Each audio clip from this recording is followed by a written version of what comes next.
Salam alaikum, bonjour les amis, la famille de l'église baptiste Yakar du Sah de Saint-Louis. En ce dimanche de Pâques, c'est une joie pour moi de partager avec vous la parole de Dieu. Je vais parler bien sûr de la Pâques connue par certains pour la plus grande ou bien la plus importante fête chrétienne est mentionnée dans la Bible. Il s'agit d'une fête qui a pour but de nous rappeler la mort et la résurrection de Christ parce que les deux sont liés. Il est mort et il est ressuscité. Pour tous les chrétiens, c'est la fête la plus importante pour eux. Ce qui fait qu'on va parler de la Pâque d'une manière un peu différente. Célébrer Pâques les yeux ouverts, c'est-à-dire être conscient de l'importance de la Pâque, être conscient de l'importance de la mort du Seigneur Jésus-Christ. Et c'est très important. Donc, on va se baser sur les textes de l'évangile de Luc au chapitre 24. Donc, au chapitre 24, c'est là où on voit le récit de la résurrection du Seigneur Jésus-Christ. Donc, on voit au verset 1 que très tôt, le matin, les femmes se rendirent au tombeau où Jésus était enterré. Mais ils trouvèrent que le tombeau était vide. Et deux anges les apparurent à partir du verset 4. Comme elles ne savaient pas que penser de cela, voici deux hommes leur apparurent en habits resplendissants. Saisies de frayeur, elles baissèrent le visage contre terre. Mais ils leur dirent, pourquoi cherchez-vous parmi les morts celui qui est vivant? Pourquoi cherchez-vous parmi les morts celui qui est vivant? Donc, c'est ce que les anges ont dit aux femmes. Mais il avait du mal à croire. Pierre aussi est allé, lorsque les femmes sont parties les raconter le récit du tombeau vide, Pierre est parti pour voir, constater. Il est arrivé, il a constaté l'absence du corps de Jésus. Il était étonné, mais il n'était pas encore convaincu. Donc, pour la plupart d'entre eux, il ne s'agissait pas de résurrection, mais peut-être de vol du corps et autres. C'est ce que les femmes ont dit quand vous lisez tout le récit de Luc 24. La suite se déroule à partir du verset 13. Et je veux beaucoup plus m'accentuer sur la rencontre de Jésus avec les disciples d'Emmaüs. C'est très important parce que dans ce récit, dans ces passages-là, Jésus les explique bien ce qui devait se passer. Alors, Luc, à partir du verset 13, il dit, « Et voici, ce même jour, deux disciples allaient à un village nommé Emmaüs, éloigné de Jérusalem de 60 stades. Et ils s'entretenaient de tout ce qui s'était passé. » Donc, les disciples étaient en train de s'entretenir de tout ce qui s'était passé. Lorsque Jésus est apparu à ses disciples, quand vous continuez à lire, quand vous lisez tous les passages à partir du verset 13 au verset 30, donc là, on peut vraiment voir tout le récit. Donc, Jésus avait fait lecture dans la synagogue. C'est-à-dire, ça c'est un peu plus en arrière, dans Luc chapitre 4 au verset 16. Donc, lorsque Jésus est venu dans la synagogue, on lui a donné le livre du prophète Ésaïe. Et Jésus a lu les versets qui sont cités dans Ésaïe et que Ésaïe 61 et que Luc nous rapporte dans Luc 14, Luc 4 du moins à partir du verset 16 au verset 30. Jésus avait fait la lecture du prophète Ésaïe dans la synagogue de Nazareth. S'appuyant sur le texte de l'Ancien Testament, il avait déclaré avoir été envoyé à Dieu pour proclamer aux aveugles le recouvrement de la vue. Physiquement, mais aussi spirituellement. Donc, Jésus guérissait pas seulement les aveugles sur le plan physique, mais aussi et surtout sur le plan les aveugles spirituels. Donc, avec cet épisode-là des disciples d'Emmaüs, on peut bel et bien voir que ces disciples Et les disciples même de Jésus étaient spirituellement aveugles. C'est-à-dire, ils ne pouvaient pas saisir les messages et l'enseignement de Jésus. Et pourtant, Jésus les a toujours parlé de sa mort et de sa résurrection. Tous ces passages que Jésus a lus et que tous ces passages aussi que nous voyons, tout l'enseignement que Jésus a fait à ses disciples. Et quand on voit ici, on peut voir que les disciples étaient vraiment aveugles spirituellement. Au verset 16, il est dit, mais leurs yeux étaient empêchés de le reconnaître. Donc là, ils étaient aveugles. Ils ne pouvaient pas le voir. Et au verset 31, il est dit, alors leurs yeux s'ouvrirent et ils le reconnurent, mais il disparut du devant d'eux. Donc, il y avait vraiment aveuglement. Mais quand on voit tous les récits, donc, qu'est-ce qui s'est passé entre les deux versets, à partir du verset 16 au verset 30? Il y a quelque chose qui s'est passé qui a ouvert leurs yeux. Et c'est très important pour nous aussi de nous arrêter un peu sur cela. Et c'est le récit que Jésus les a apportés par rapport à tout ce qui s'est passé et tout ce que les prophètes ont dit. Les disciples étaient aveuglés. Au verset 13, nous apprenons que ce dimanche-là, 2 des disciples quittèrent Jérusalem, donc de Luc 24. 2 de ces disciples quittèrent Jérusalem pour se rendre à Emmaüs, un village situé à environ 10 à 12 kilomètres de la ville. En chemin, les disciples étaient en train de discuter de ce qui s'était passé les 3 jours précédents. D'une part, ils ont assisté à la crucifixion de Jésus, leur maître, 3 jours plus tôt. D'autre part, ce même dimanche aussi, ils ont entendu des femmes leur dire qu'ils sont partis au tombeau, mais le corps n'était plus là. Donc, découragés, ils étaient en train de repartir chez eux. Donc, c'est ce que le verset, en tout cas, 15 nous dit, pendant qu'ils parlaient et discutaient. Donc, ils étaient en train de parler et discuter sur tout ce qui s'est passé. Tout ce qui s'est passé, c'est 3 jours. Ils échangeaient leurs propos et réfléchissaient en tout cas sur tout ce qui s'est passé. Mais Jésus s'est approché discrètement d'eux et les accompagnait. C'est ce que le verset 16 nous dit. Mais il leur dit, mais les yeux étaient empêchés de le voir. Il leur dit, de quoi entretenez-vous en marchant? C'est la question que Jésus leur dit. Ils étaient étonnés. Les disciples étaient étonnés de voir une personne les poser la question de la situation, de ce qui s'est passé durant ces jours-là. Ils étaient étonnés parce que c'était quelque chose qui était connu. Quand Jésus les a demandé de quoi ils discutaient, au verset 17, ils s'arrêtèrent. La question les a déstabilisés. Ils ont eu une boule à la gorge. Ils ne pouvaient plus parler. Pour les disciples-là, c'était un jour de deuil. Jour de défaite. C'était jour de défaite pour eux. Parce que leur maître, celui qu'ils avaient suivi, celui en qui ils avaient mis leur confiance, n'était plus. Il a été crucifié et il est mort et il est enterré. Donc, c'est une tristesse, mais ils étaient tristes, mais aussi ils étaient un peu inquiets, en tout cas étonnés de voir, ils se disaient que cette personne, c'est Jésus, parce qu'ils ne connaissaient pas encore que c'était Jésus, que comment se fait-il que toute la communauté, toute la population était au courant de ce qui s'est passé ces 3 jours.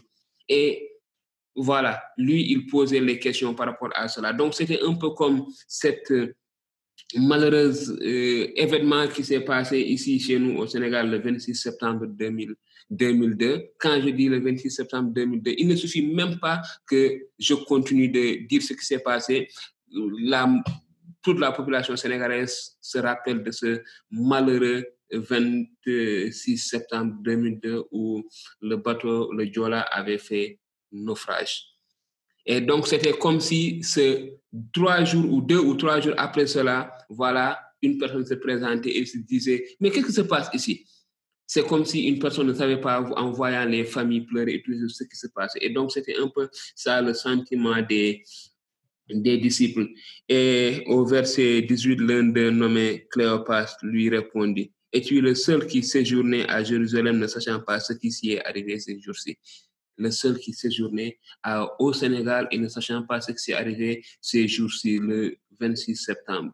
Donc, c'était des choses où personne n'était censé ignorer. Tout le monde était informé. Tout le monde avait le même degré d'information. Ce qui est arrivé à Jésus et il continuait au quoi donc leur demanda-t-il? Jésus leur demande au verset 9. Ce qui est arrivé à Jésus de Nazareth, c'était un prophète qui agissait et parlait avec puissance devant Dieu et devant le peuple.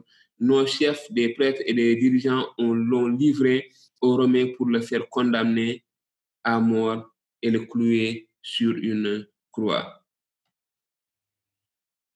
Donc, c'était ça. Et pour les deux disciples-là, Jésus, il ne le reconnaissait pas pour le moment, mais il était la seule personne qui ne connaissait pas réellement ce qui s'était passé. Pour nous, aujourd'hui, de nos jours, on a l'histoire, le récit complet, on peut faire la part des deux choses. Mais pour eux, leur connaissance était limitée par rapport à cela. Nous, aujourd'hui, nous savons que cette personne qui les parle, c'est Jésus. Mais eux, à ce moment précis, ils ne savaient pas qui est cette personne qui les parlait. Donc, ils étaient aveuglés. Non seulement Jésus savait tout ce qui se passait intellectuellement, mais par son expérience, parce qu'il parlait même de Jésus. Donc, c'est très important de garder ces choses en tête.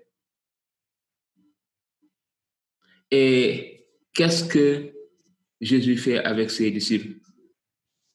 Les disciples étaient déçus parce que le Christ n'avait pas délivré son peuple Israël. Donc, il y avait tout un tas de déceptions et d'autres choses qui se sont passées. Et l'ensemble des disciples étaient déçus, découragés. Comme le peuple juif tout aussi était un peu découragé parce qu'ils s'attendaient à un leader politique qui allait délivrer la nation juive de la domination romaine. Or, Jésus est mort et a été mis au tombeau. Or, Jésus est mort pour délivrer les Juifs et non-Juifs de l'esclavage du péché. Ça, c'est l'aspect qu'ils ne comprenaient pas.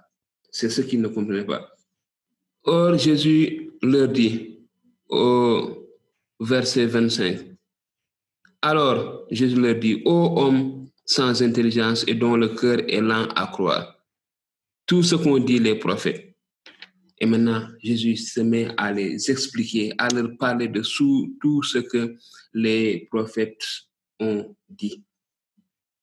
Il commence, et il avait déjà commencé en Luc 4, où il avait parlé vraiment de Ésaïe 61 en rapport avec lui, et il disait que c'était lui qui devait accomplir toutes ces choses. Et il dit alors, ne fallait-il pas que le Christ souffre ces choses et qu'il entra dans sa gloire? Verset 27, et commença par Moïse et par tous les prophètes, il leur expliquait toutes les Écritures, ce qui le concernait. Donc, ce n'était pas une chose nouvelle, c'était déjà dans l'Ancien Testament. C'était déjà dans l'Ancien Testament. Et maintenant, dans cette lancée, Jésus s'est mis à les ouvrir les yeux, c'est-à-dire à faire la guérison de leurs yeux, dans le sens spirituel, où ils ont entendu, mais ils avaient du mal à comprendre le message. Et cela nous est valable à nous aussi. Nous lisons l'Ancien Testament et nous lisons la Bible parfois sans rien comprendre. Nous devons lire la Bible dans un esprit de prière, demander à Dieu vraiment de nous aider à comprendre vraiment le message, parce que c'est pas par hasard que Dieu a parlé et a révélé la Bible, le message de la Bible. Et il s'est mis à les parler, à les expliquer. Le Messie devrait souffrir avant d'entrer dans sa gloire. Par définition, la résurrection est une seconde étape. Elle est le passage d'un état à un autre, de la mort à la vie. Jésus est ressuscité d'entre les morts. Luc met en avant une séquence qui comporte 2 étapes. D'abord, les souffrances, puis la gloire. Au verset 26, Jésus déclare, le Messie ne devrait-il pas souffrir toutes ces choses avant de rentrer dans sa gloire? C'est ce que j'ai lu tout à l'heure. Ne fallait-il pas que le Christ souffre toutes ces choses et qu'il entre dans sa gloire? Ce qui fait la beauté, la puissance et la gloire de la résurrection de Pâques, c'est précisément qu'elle constitue une seconde étape. Parler de la résurrection, c'est forcément parler de la croix, puisque Jésus n'est pas ressuscité d'entre les vivants, il est ressuscité d'entre les morts. Il a donné sa vie. Il a donné sa vie. Il est mort pas par contrainte, mais il est mort parce qu'il veut nous sauver. Et ça, c'est important de savoir ce que Jésus était en train de montrer aux disciples d'Emmaüs. Donc, l'ange aussi était en train de rappeler aux disciples ce que Jésus les avait enseigné avant même de passer à la croix. Au verset 18, l'un des nommés Cléopas lui répondit, tu es le seul qui séjourne à Jérusalem qui ne savait pas. Donc, du 18 au 20, l'accent se porte sur ce qui s'est passé quelques jours plus tôt. Donc, il raconte l'histoire des prêtres, des dirigeants et ce qu'ils ont fait. Ils ont livré le Messie, ils ont livré Jésus au chef romain. Et au verset 21, il est question du 3e jour ou du 3e jour. Voilà 3 jours que tout cela est arrivé. Donc maintenant, les disciples ne comprenaient pas beaucoup le message. Vraiment, ils étaient dans l'aveuglement et spirituellement, ils n'arrivaient pas à comprendre cela. Enfin, au verset 28, nous découvrons les circonstances précises dans lesquelles les disciples d'Emmaüs ont reconnu Jésus. Quand les 3 voyageurs arrivèrent à destination, Jésus est invité à se joindre à eux. Et à table, Jésus prit le pain et prononce la prière de bénédiction. Puis il partagea le pain et le donna à ses amis. C'est au moment précis où Jésus a accompli ce geste que les yeux des disciples souffraient.